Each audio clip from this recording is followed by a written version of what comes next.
नहमदुहु व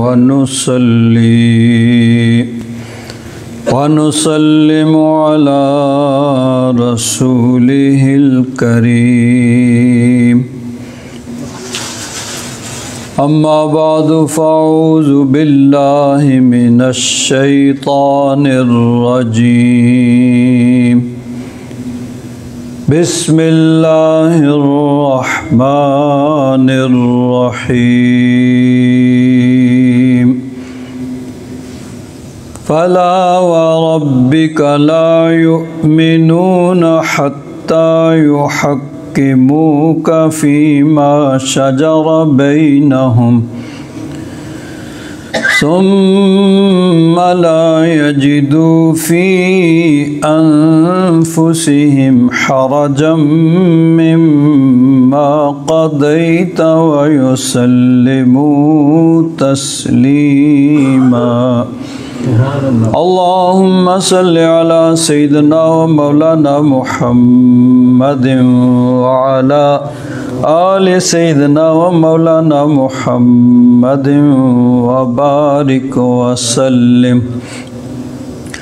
सलातन व सलामन अलैका या सय्यिदी या रसूल अल्लाह व अला आलिका व अस्हाबिका या सय्यिदी या हबीब अल्लाह।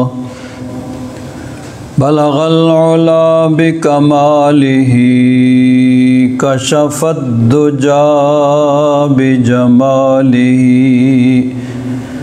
हसनत जमीउ खिसालिही सल्लु अलैहि व आलिही।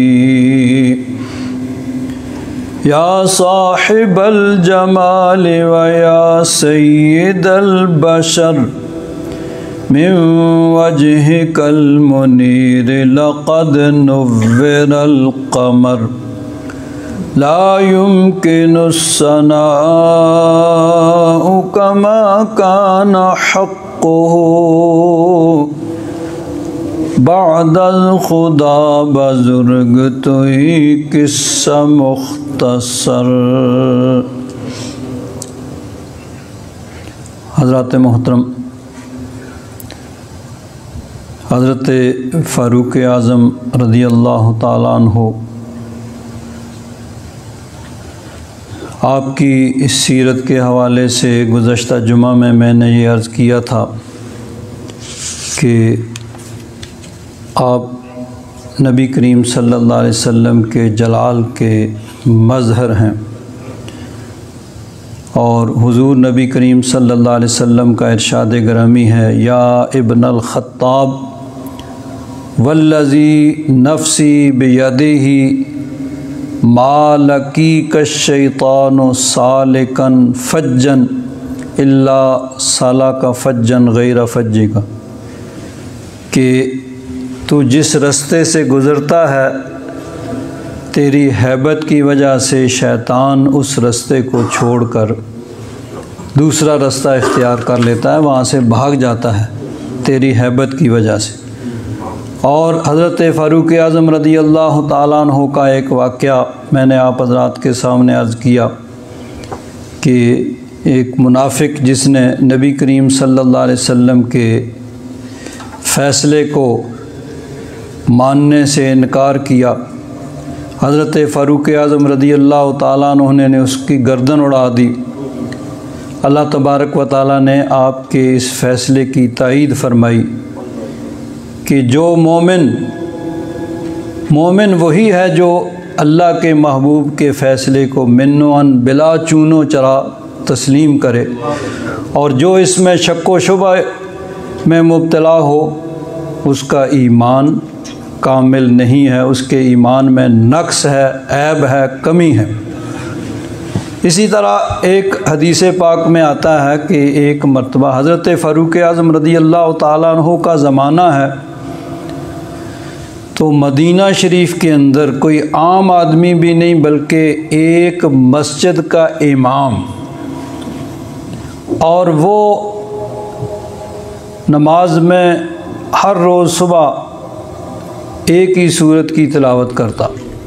अबसा व तवल्ला अन जाअहुल अअमा, इस सूरत की रोज़ाना तिलावत करता। वो लोग हज़रत फ़ारूक आज़म के पास आए और कहा, हुज़ूर हमें तो कुछ गड़बड़ मालूम होता है कि ये आदमी रोज़ाना एक ही सूरत पढ़ता है, तो इसकी क्या वजह है।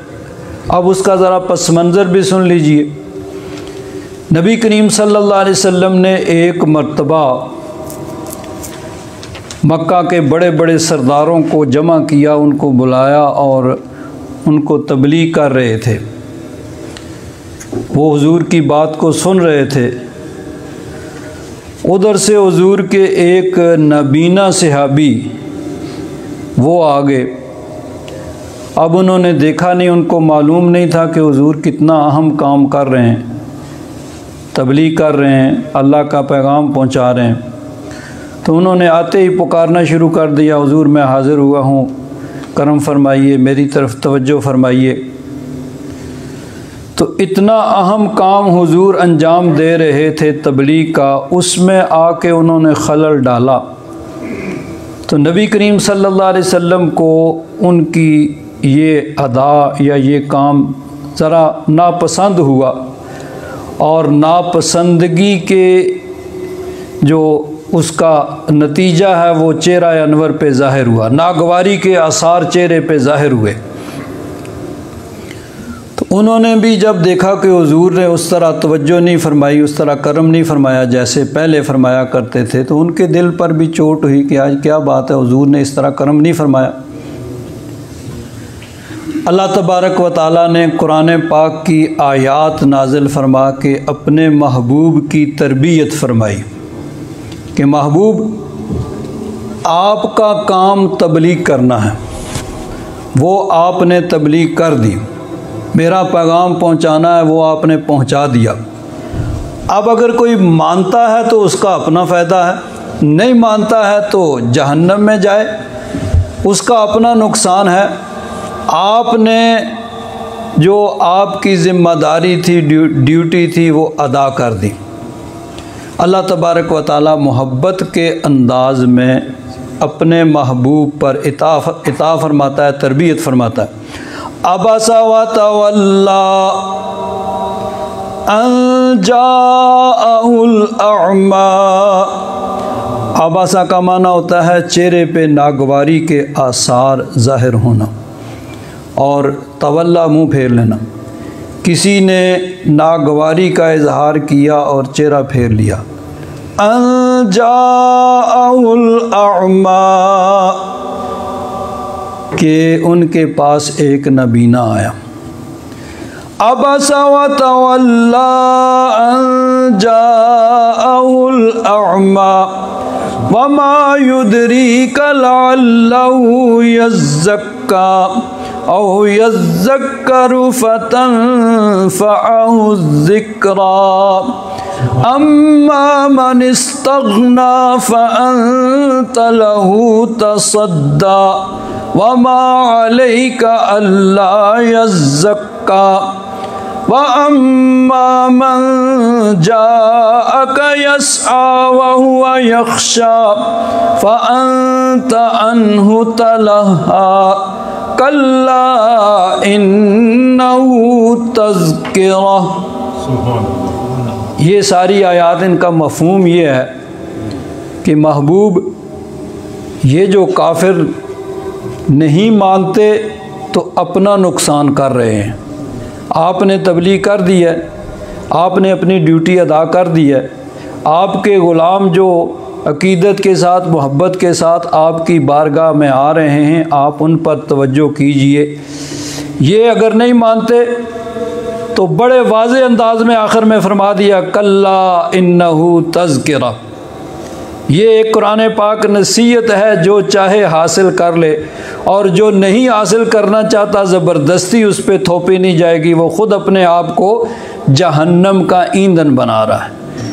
तो अल्लाह तबारक व तआला मालिक है, खालिक है। उसने अपने महबूब की तरबियत फरमाई, मोहब्बत के अंदाज में इता फरमाया। लेकिन वो आदमी, अब उसका जो मकसद था वो ये था कि माज़अल्लाह नबी करीम सल्लल्लाहु अलैहि वसल्लम से भी गलतियाँ होती थीं और अल्लाह तबारक व तआला माज़अल्लाह झिड़का करता था, यानी ये उसका मतलब था। हज़रत फ़ारूक आज़म ने उसको बुलाया और बुला के पूछा, भाई तू रोज़ाना ये आयत क्यों, ये सूरत क्यों पढ़ता है? इतनी सूरतें हैं, 114 और इतने सिपारे हैं, तो इतनी तो। उसने कहा, जी क्या ये कुरान पाक की आयत नहीं है, सूरत नहीं है? आपने फरमाया, इसमें तो कोई शक नहीं कि ये कुरान पाक की सूरत है और उसी तरह मोहतरम और काबिल इज़्ज़त और काबिल एहतराम और काबिल अमल है जिस तरह बाकी सारी सूरतें हैं, लेकिन इसमें भी कोई शक नहीं कि तेरे दिल के अंदर बुग़्ज़ है अल्लाह के महबूब का, जो तुझे इस बात पे उभारता है कि तू रोज़ाना इसको पढ़ता है। पढ़ता कुरान पाक ही था, कोई और नहीं पढ़ता था, लेकिन दिल के अंदर बुग़्ज़ था। कि अब देखना ये है कि कुरान पाक जो पढ़ रहा है वो किस नीयत से पढ़ रहा है, किस इरादे से पढ़ रहा है। क्या उसमें अल्लाह के महबूब की मोहब्बत में डूब कर पढ़ रहा है, या दिन रात कुरान पाक और तफसीरों का मुताला करता है, हदीसों का मुताला करता है और इरादा ये हो कि कोई ना कोई ऐब मिल जाए, कोई नक्स मिल जाए, ये इख्तियार नहीं था, ये इल्म नहीं था, ये खूबी नहीं थी, ये कमी थी, ये कोताही थी। तो फरमाया कि है तो कुरान पाक की सूरत, लेकिन तेरे पढ़ने का मकसद ये है कि तेरे दिल के अंदर बुग़्ज़ रसूल है। तमाम कर दिया काम कि जिसके दिल के अंदर बुग़्ज़ रसूल है, उमर की तलवार उसका फ़ैसला करती। तो हज़रत फ़ारूक आज़म रज़ी अल्लाह ताला अन्हो हुज़ूर के जलाल का मज़हर है कि हुज़ूर तो सरापा रहमत हैं, लेकिन जलाल का ज़ुहूर हज़रत फ़ारूक आज़म रज़ी अल्लाह ताला अन्हो से होता है। लेकिन हज़रत फ़ारूक आज़म रज़ी अल्लाह ताला अन्हो आप अशिद्दाउ अलल कुफ़ार का तो मज़हर हैं कि कुफ़ार पे बड़े बारी हैं, लेकिन नबी करीम सल्लल्लाहु अलैहि वसल्लम की सुन्नत, शरीयत और हुज़ूर की सीरत मुबारका को अगर देखना हो तो उसका भी ऐन मज़हर थे।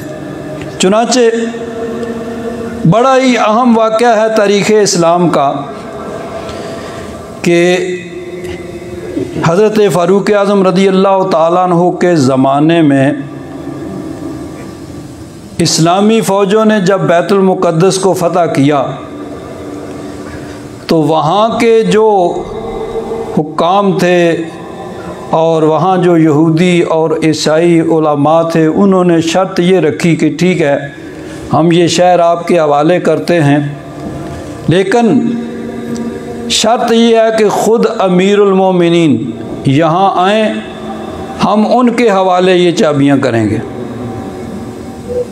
हज़रत अब्दुर्रहमान बिन औफ़ और हज़रत अबू उबैदा इब्नुल जर्राह, ये जो अमीर लश्कर थे, उन्होंने ख़त लिख के हज़रत फ़ारूक आज़म से कहा कि ये लोग बग़ैर लड़ाई के मुती और फरमा बरदार होने के लिए तैयार हैं, लेकिन इनकी ये शर्त है।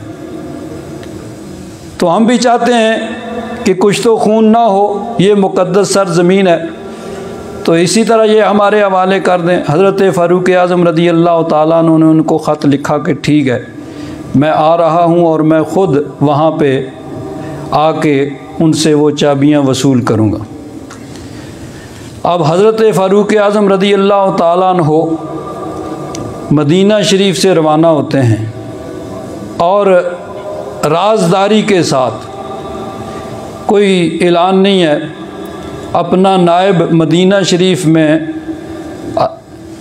अहकाम यानी हुकूमत के जो उमूर हैं उनको सरअंजाम देने के लिए मुकर्रर किया और ख़ुद हज़रत फ़ारूक आज़म मदीना मुनव्वरा से रवाना होते हैं। और एक रवायत में है, नबी करीम सल्लल्लाहु अलैहि वसल्लम का इरशाद है, उस्तुर ज़हाबा का व ज़हाबा का व मज़हबा का, कि तीन चीज़ें जो हैं वो दूसरों से छुपा के रखो।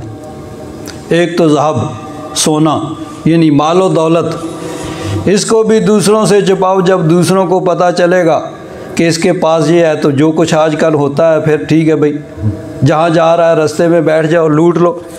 तो इसलिए फरमाया कि इसको भी छुपा के रखो।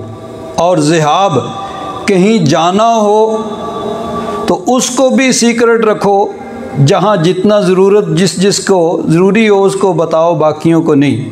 क्योंकि दुश्मन जिस तरह उस ज़माने में ख़ास तौर पर सफ़र होता था, आज के दौर में भी हो सकता है कि कोई अगर दुश्मन होगा तो वो रास्ते में बैठ जाएगा।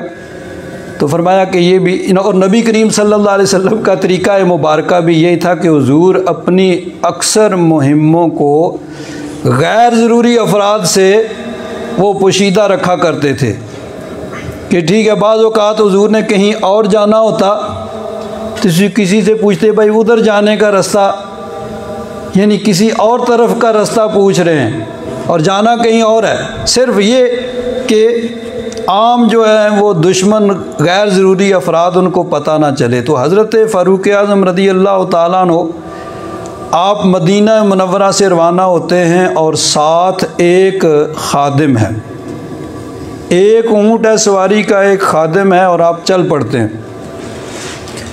जब सफ़र पे रवाना हुए तो आपने खादिम से कहा भाई देखो लंबा सफ़र है, कोई एक दिन का सफ़र भी नहीं है, तकरीबन 1 महीना मदीना शरीफ से बैतुल मुक़द्दस तक लगता था सफ़र। तो 1 महीने का सफ़र है, तो ऐसे करो ठीक है, कुछ देर मैं ऊँट पे सवार हूँगा, तू पैदल चलना, फिर तू सवार हो जा, मैं पैदल चलूँगा, सवारी को भी आराम रहेगा और हम भी बारी बारी सफ़र यानी सवारी पे सवार होंगे तो हम भी आराम में रहेंगे। उसने कहा हुज़ूर कोई बात नहीं, मैं सेहतमंद ताकतवर हूँ, मैं चल लूँगा। वैसे भी मतलब पूरा दिन तो चलना नहीं होता था, एक मंजिल और फिर रात को आराम करना, फिर आगे चलना। तो कोई बात नहीं, आप सवार हूँ, मैं पैदल चलूँगा।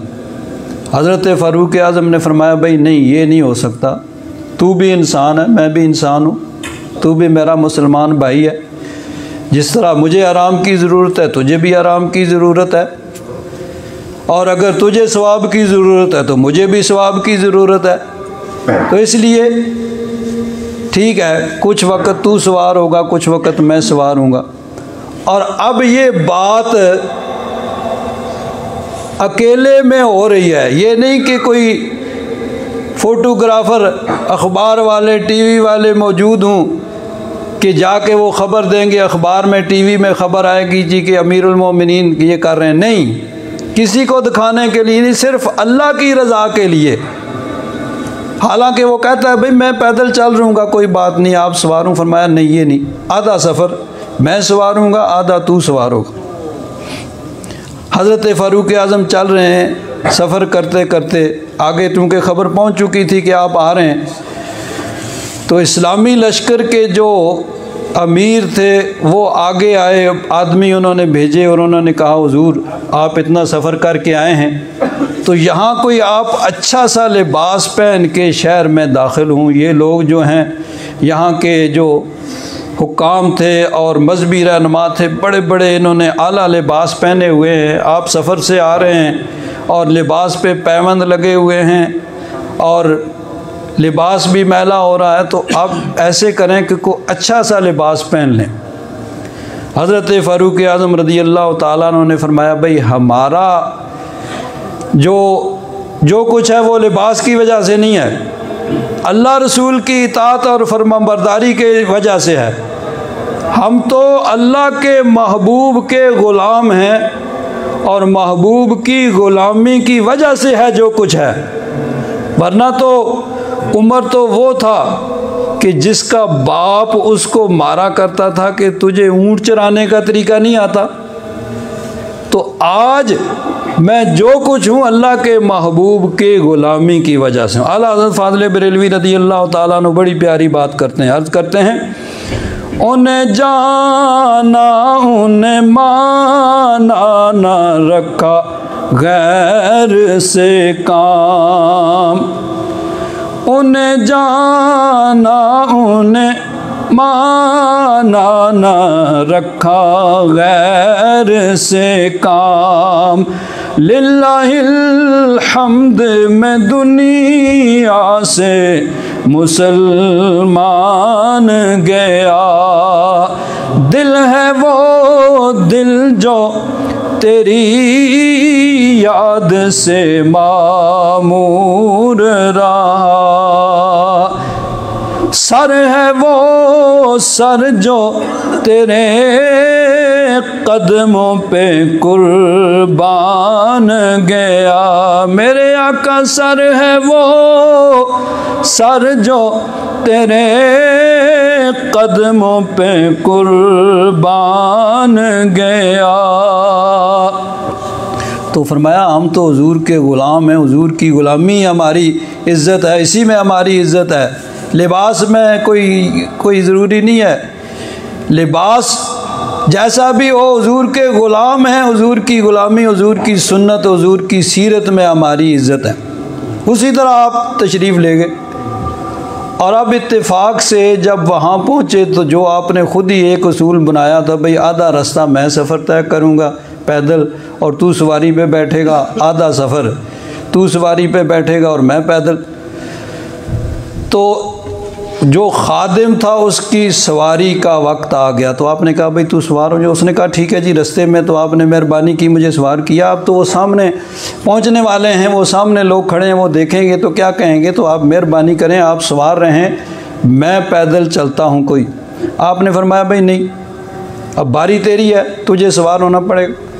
हुक्म था आपका, वो सवार हो गया और आप ऊँट की नकेल पकड़ के आगे आगे चल रहे हैं। तो वो जो लोग वहाँ खड़े थे उन्होंने कहा भी हमने तो समझा था कि कोई लश्कर होगा, कोई दस्ता होगा जिसमें अमीरुल मोमिनीन जिनकी इतनी हैबत है कि बड़े बड़े बादशाह उनका नाम सुन के कांपते हैं, तो ये बस एक खादिम आगे आगे ऊँट के चल रहा है और ये ऊँट पे सवार होके आ रहे हैं। तो हज़रत अबू इबादा इब्नुल जर्राह उन्होंने फरमाया कि बात तो तुम्हारी दुरुस्त है, दो ही आदमी है, लेकिन थोड़ी सी इसमें करेक्शन कर लो, थोड़ी सी दुरुस्ती कर लो कि ये जो ऊँट पे सवार है ये अमीरुल मोमिनीन नहीं, ये तो उनका खादिम है। अमीरुल मोमिनीन तो वो हैं जो ऊँट की नकेल पकड़ के आगे चल रहे हैं। तो वो जो बड़े बड़े मजहबी रहनुमा वहाँ खड़े थे उन्होंने कहा कि हमारी किताबों में लिखा हुआ है, ये बात जो है ना, हम असल में अपनी किताबों के मुताबिक इस सदाकत को देखना चाहते थे कि वाकई ये वही है। हमारी किताबों में लिखा हुआ है कि नबी आखिर ज़मां का खलीफा इस बैतुल मुक़द्दस को फ़तह करेगा और उसकी शान ये होगी कि उसके लिबास में पैबंद लगे हुए होंगे और जब वो यहाँ आएगा तो उसका खादिम जो है वो सवारी पे सवार होगा और वो ख़ुद पैदल चल रहा होगा। तो हज़रत फ़ारूक आज़म रज़ी अल्लाह ताला अन्हु ने अपनी फ़ितरत और हुज़ूर की सुन्नत पे अमल किया, लेकिन वो अपनी किताबों में इस बात की सदाकत को देखना चाहते थे कि वाकई ये वही हैं जिनका हमारी किताबों में लिखा हुआ है। तो उन्होंने कहा बिल्कुल हमारी किताबों में ऐसे ही लिखा हुआ है कि जब वो आएंगे तो ख़ुद पैदल चल रहे होंगे और उनका खादिम जो है वो सवारी पे सवार होगा और उनके लिबास पे पैबंद लगे हुए होंगे। तो हज़रत फ़ारूक आज़म रज़ी अल्लाह ताला अन्हु हुज़ूर की सीरत के मज़हर थे और मौलाना रूम रहमतुल्लाह ताला अलैह मसनवी शरीफ के अंदर एक वाक़या लिखते हैं कि एक मर्तबा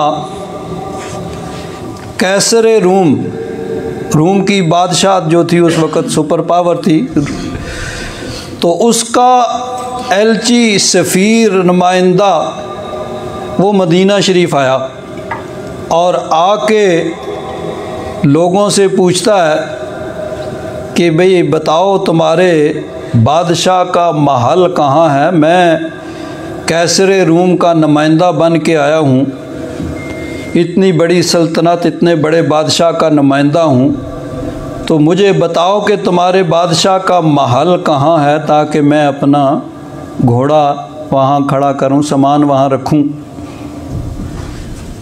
मौलाना रूम फरमाते हैं कौम गुफ्तन दश्के उरा कसर नेस मर उमर्रा कसर जाने रोशनी।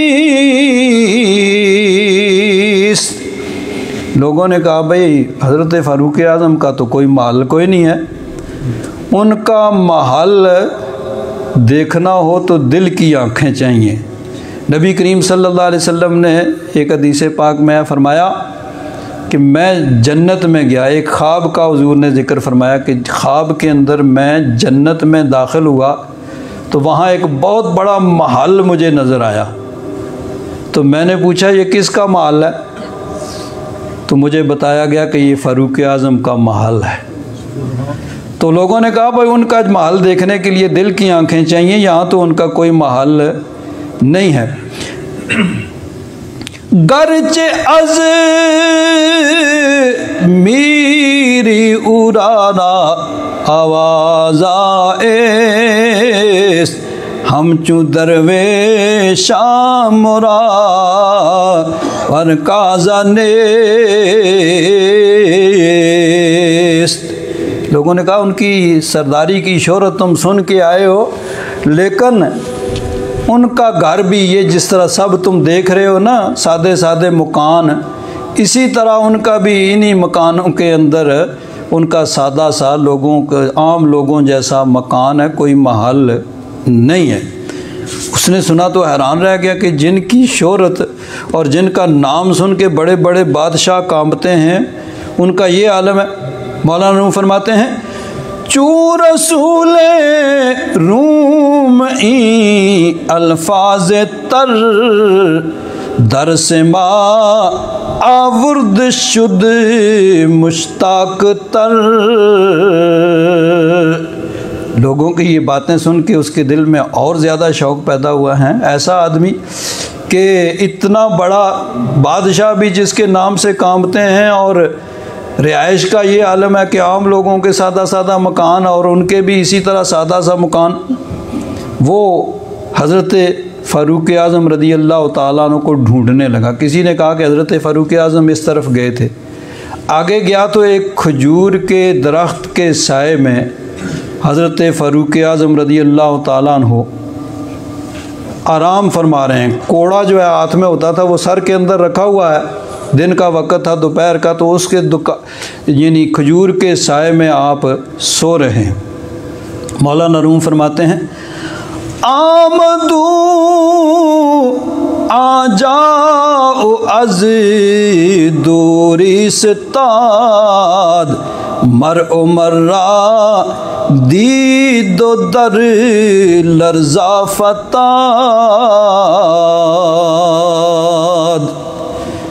आप सो रहे हैं, खजूर के दरख्त के छाए के नीचे, कोड़ा सर के नीचे रखा हुआ है तकिया के तौर पर।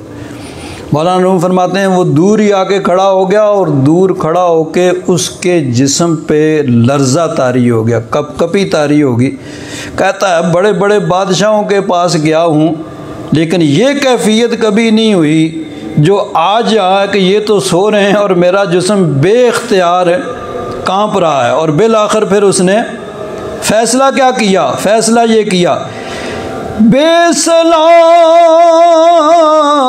ई मर्द खुफ्ता बरजमी मन बेहोफ्त अंदाम लर्जा चीस्त ई। कि ये शख्स इस पे कोई असला नहीं है, कोई मुहाफ़िज़ नहीं है, कोई नहीं है, बस कोड़ा सर के नीचे रखा हुआ है और अकेला सो रहा है और मेरा सारे आज़ा जो हैं काँप रहे हैं। वजह क्या है? और वजह खुद ही बयान करता है हैबते हक़स्त ई अज खल्क नेस्त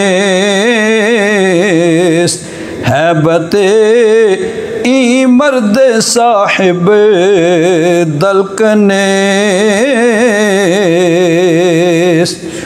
ये गोदड़ी पोश जिसका लिबास उसमें पैबंद लगे हुए हैं, टुकड़े लगे हुए हैं, ये हैबत इसकी नहीं है बल्कि हक की हैबत है। रब तबारक व ताला ने इसकी हैबत लोगों के दिलों में डाली हुई है।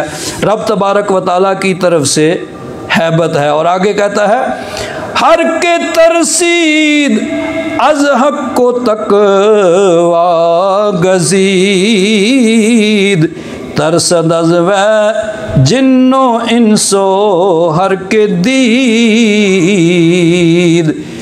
कि जो अल्लाह तबारक व ताला से डरता है, अल्लाह तबारक व ताला फिर मखलूक के दिलों में उसकी हैबत डाल देता है। तो हज़रत फ़ारूक आज़म रज़ी अल्लाह ताला अन्हु नबी करीम सल्लल्लाहु अलैहि वसल्लम की सीरत के, हुजूर के जलाल के मज़हर हैं। लेकिन आजिज़ी, इनकिसारी, ये भी कूट कूट के आपके अंदर भरी हुई थी। और रात को आप अपनी खिलाफत के ज़माने में रात को आप शहर के अंदर गश्त करते, रात के वक्त गलियों में बेस बदल के, यानी कोई आदमी पहचान ना सके, रात को फिरते। एक मरतबा आप फिर रहे हैं, रात का वक्त है, देखा एक घर से बच्चों के रोने की आवाज़ आ रही है। आप गुजर गए, बच्चे रोते रहते हैं। फिर घूम के उधर आए, फिर बच्चे रो रहे हैं। फिर तीसरी मरतबा जब वहाँ आए तो दरवाज़ा खटखटाया। अंदर से किसी औरत ने पूछा, भाई कौन है, क्या बात है? कहा, एक आम आदमी हूँ, तो ये बच्चे क्यों रो रहे हैं? उसने कहा कि ये बच्चे उम्र की जान को रो रहे हैं। भाई क्यों, क्या हुआ? ये यतीम बच्चे हैं, भूखे हैं, खाने के लिए घर में कुछ नहीं है। मैं इनको बला फुसला के सुलाने की कोशिश करती हूँ, ये सोते नहीं है, भूख सोने नहीं देती है, इसलिए रो रहे हैं। हज़रत फ़ारूक आज़म रज़ी अल्लाह ताला अन्हु वहीं से वापस चले गए। जो बैतुल माल का जो भी उस पर मुकर्रर था उसको उठाया। आधी रात का वक्त है, उठ भाई। उसने कहा, अमीरुल मोमिनीन क्या हो गया? फरमाया, उठो, चलो चलो, चल के वहाँ से बैतुल माल से कुछ सामान मुझे निकाल के दो। उसको लिया, जो खाने की चीज़ें सी निकाली, एक कपड़े के अंदर उनको बांधा और फरमाया कि मदद करो मेरी, और उठा के मेरे सर पे रख दो। उसने कहा, जी मैं जो हाजिर हूँ, मैं उठा लेता हूँ। आपने फरमाया, अगर तो क़यामत के दिन भी मेरा बोझ उठा लोगे तो आज भी उठा लो। तो अगर क़यामत के दिन नहीं उठाओगे तो फिर ये बोझ आज भी नहीं, आज भी मैं ही उठाऊँगा। कि क़यामत के दिन भी मैंने ही जवाब देना है कि मेरी हुकूमत के अंदर लोग भूखे थे, तो मुझे भी क़यामत के दिन मुझे ही जवाब देना है। तो आज भी फिर ये बोझ मैं ही उठाऊँगा। खुद उठा लिया, वो भी साथ हो गया। चले के जाके फिर दरवाज़ा खड़काया। उसने कहा, अब तू कौन है, क्यों तू मुझे परेशान करता है? आपने फरमाया, नहीं, तेरे लिए खाने पीने का सामान लाया हूँ। घर के अंदर गए, साथ वो भी था, खादिम जो था। सारा कुछ खाना तैयार हुआ, बच्चों ने खाया, बच्चे सो गए। उस औरत ने कहा कि तुझे उमर की जगह हुक्मरान होना चाहिए। उमर घर में सोया हुआ है और उसको पता नहीं है कि उसकी हुकूमत के अंदर क्या हो रहा है, तुझे हुक्मरान होना चाहिए।